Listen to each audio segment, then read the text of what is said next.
All right, we live, late live, 11 p.m. It's all good though, man. It's all good. This is a different type of live for me. This is a little bit of a different format. So I'm trying some new stuff out as far as content go.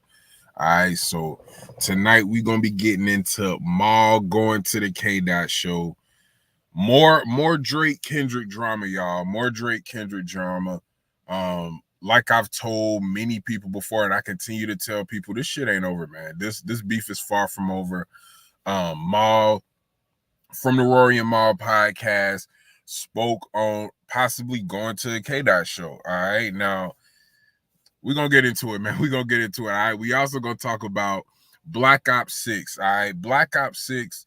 We knew it was coming. We was preparing for it after Black Ops Cold War, which was a cool game. I kind of moved a little bit away from Call of Duty. Don't play it as much as I used to, but I still remember it was an enjoyable game the time that I did have with it. But, you know, Black Ops 6 is coming October 2024, Halloween night, I believe. So, yeah, that's going to be cool or whatever. But we got some news recently. The game is going to be 310 gigabytes. Okay, now that's a lot. If you don't know, that's a lot. And it's a couple of different reasons why. But the main thing I want to talk about is what this really signifies in the evolution of technology. Okay, the reason that these games are getting so big and these machines are becoming so powerful, it's a reason. It's a company behind it, or one of the main companies behind it. It's called NVIDIA. Some interesting things have just happened with NVIDIA that I feel like everybody should know about. So it all kind of ties in, and it's gonna explain why Black Ops 6 is 310 gigabytes. All games are about to start being just massive like that. All right, so we're going to get into that, man. 310 gigabytes, that's crazy. For one fucking game, that's insane. All right, now we also going to talk about the YSL trial. A lot of things going on around that. A lot of crazy things is happening. A lot of weird things is happening. You know, Brian Steele was arrested. So we're going to get into that, talk about why he was arrested, everything that's going on with YSL Woody and the way that he's behaving. We're going to talk about that as well, too. All right, we also going to talk about, what's the last thing we're going to talk about? We also going to talk about the Tesla Cybertrucks. All right, now, I didn't go live yesterday, but the day before yesterday, I did a segment on the EV Hellcats, the EV scat packs. It's gonna be EV Trackhawks, all that, supercharged everything. Well, not technically supercharged, but you know what I mean. It's gonna be all that. So, you know, I spoke on that a little bit, and it's another fad that I'm seeing, trend that I'm seeing a lot of these Cybertrucks. Okay, I'm seeing a whole lot of Cybertrucks, more than I thought that I would this early. You know, I'm starting to see them, you know, in places that I wouldn't expect. I've seen them in person multiple times. I live in a small town. I work in an even smaller town. In the town that I work at, I've seen too, just driving around. It was a video of one in Brazil that went viral, just a Cybertruck driving through the slums of Brazil. What is it about these trucks? Because listen, I remember when these first came out and when people first start talking about them, the reception wasn't well. Now I'm seeing some pictures of people customizing these. You know, niggas is throwing Forgiatos on them. The shit look hard. They look hard.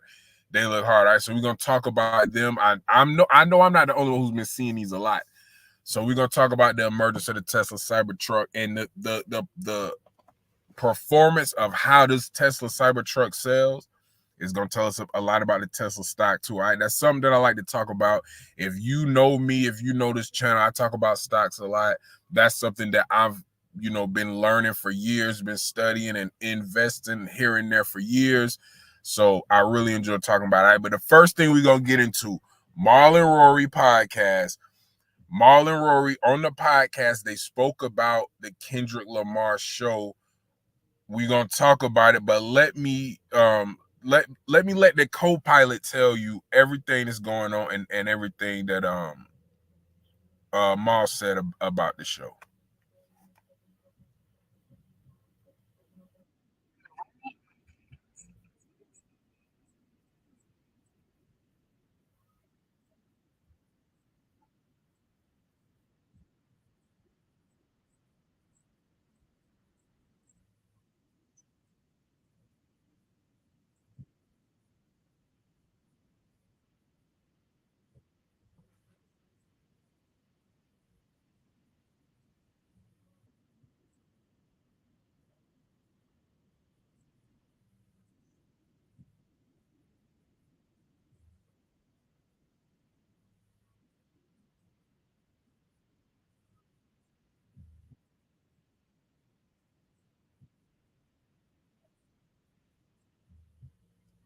Now, having said that, all right,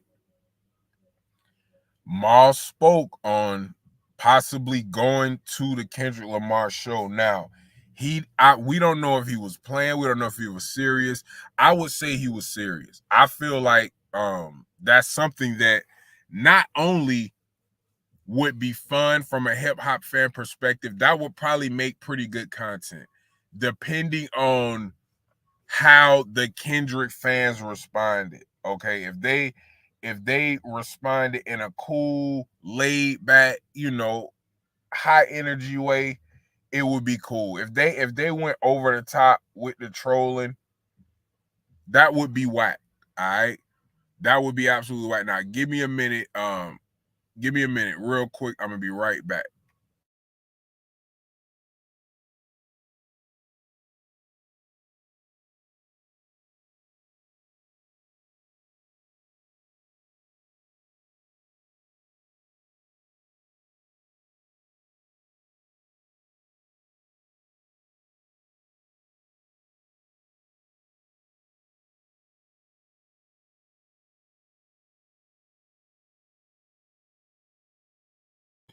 Okay, we back. All right, now when I was playing the co-pilot, I just seen that y'all couldn't hear it. So let me take it off this way and let me make sure y'all can hear everything that's going on. All right. So I asked the co-pilot about Maul going to the Kendrick Lamar show. All right, now I do want to say this before I find this and get back into it. I spoke on this before. This is an example of how podcast and rap beef are becoming one. Now, I made some content saying this years ago on a podcast I had with the Amazon Alexa called Voice of the People, and I was speaking on how podcast beefs basically are the new rap beefs and they intertwine with each other. Now, after me saying that, looking at what's happening now, as I said before, don't be surprised if this is turned into content. And Rory and Ma don't strike me as those type of dudes. They don't strike me as the content over everything type of guys. But this is a really unique situation. All right. And let's be real, this Drake and Kendrick beef has done a lot of positive for their podcast. I feel like it's taking their podcast up a notch, and I'm gonna speak on that a little bit more. But I think it's done a lot of positive for their podcast, and they're kind of coming into their own with their opinions during this time. Now, Rory opinions ain't as strong as Maul. It seemed like Rory is still kind of playing it safe. The things that he's saying about Drake is to agitate Maul. The things that he's saying about Kendrick in an uplifting manner is to agitate Maul. Now, I'm not saying everything. Of course, some of the things that I'm pretty sure the majority of things he says he believes. But if you watch the podcast, Rory is a really sarcastic type of dude. He get under skin, and it's funny. It definitely works on the podcast. But the reason that I'm speaking on that specifically is he hasn't really showed the passion one way or the other that Maul has. And I think when they broke away from Joe Budden, people was kind of expecting Rory to be the more rowdy one. And, you know, this whole beef has brought another side out of mouth. Whether you like it or not,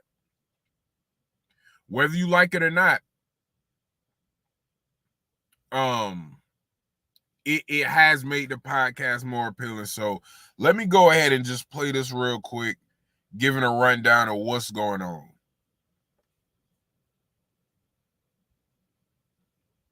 Mal from the Rory and Mal podcast has been in the spotlight recently due to his comments about Kendrick Lamar.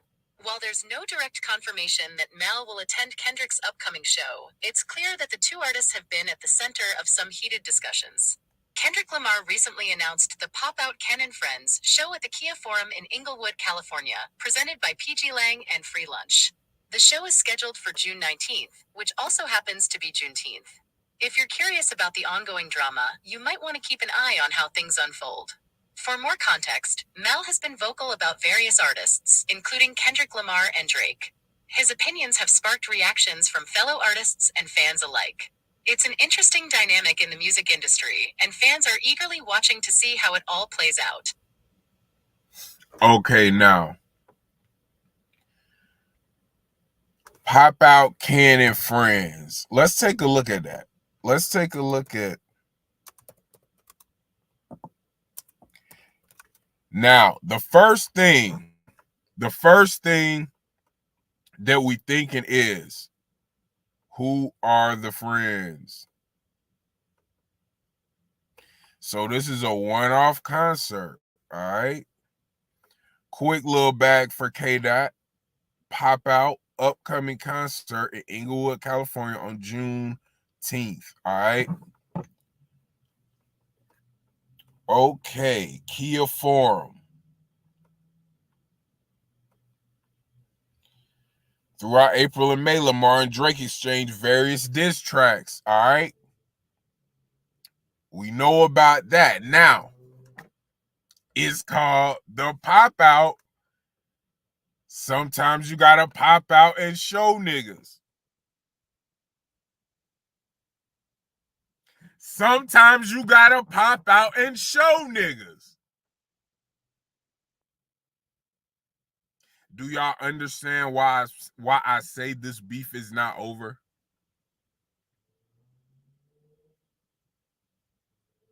Look at the things that they're doing. It's not just Drake, man. It's not just Drake, y'all. It's Kendrick too. Why would he call this the Pop Out? If he called other events that, let me know. I'm not above being wrong. I'm not above being miseducated. I'm not above being uninformed.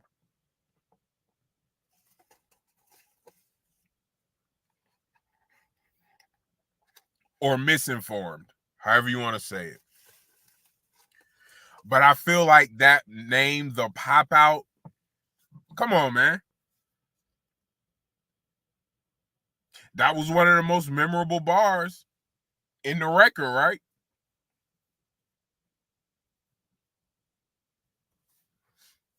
Okay. Pop Out and Friends, Kendrick Lamar. Cool.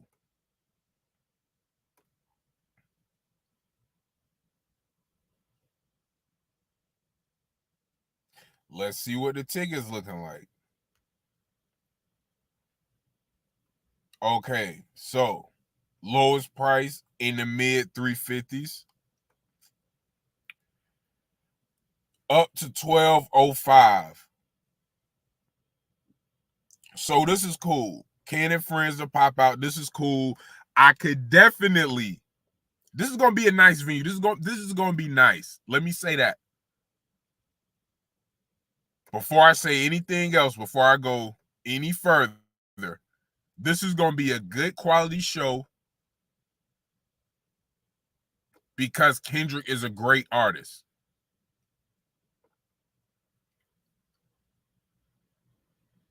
So let's start with that. Okay, now, secondly,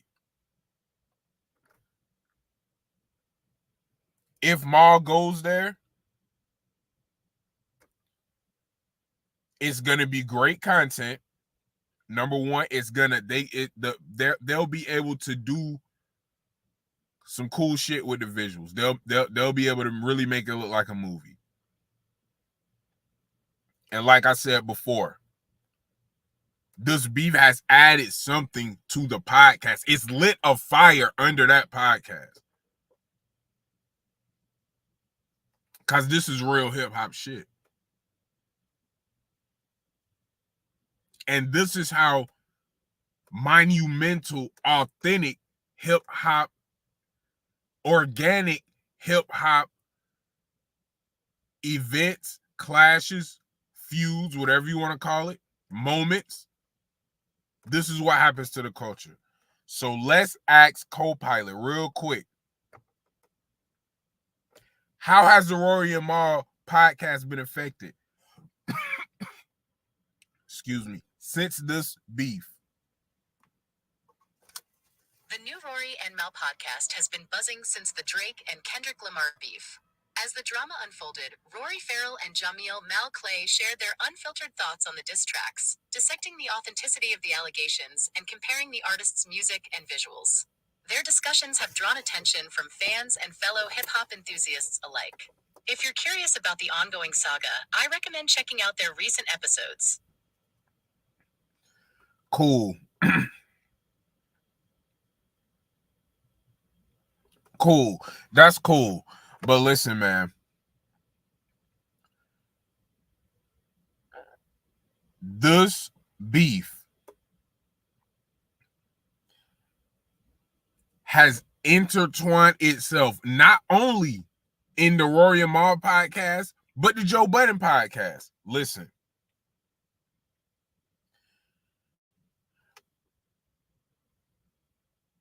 Before I do that, let me see what Punch from TDE said about Mal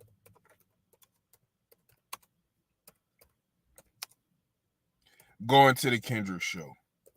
But I want to let y'all know this beef has a grip on the Joe Budden podcast as well.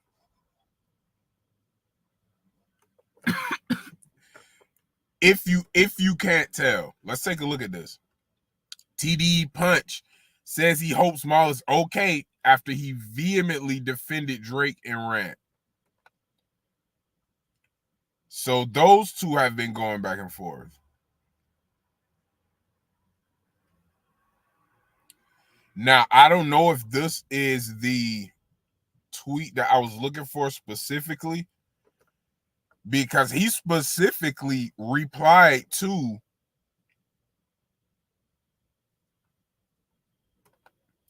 Mal wanting to go to the show. And that's what actually made me believe that it could happen, because I feel like while I look for this,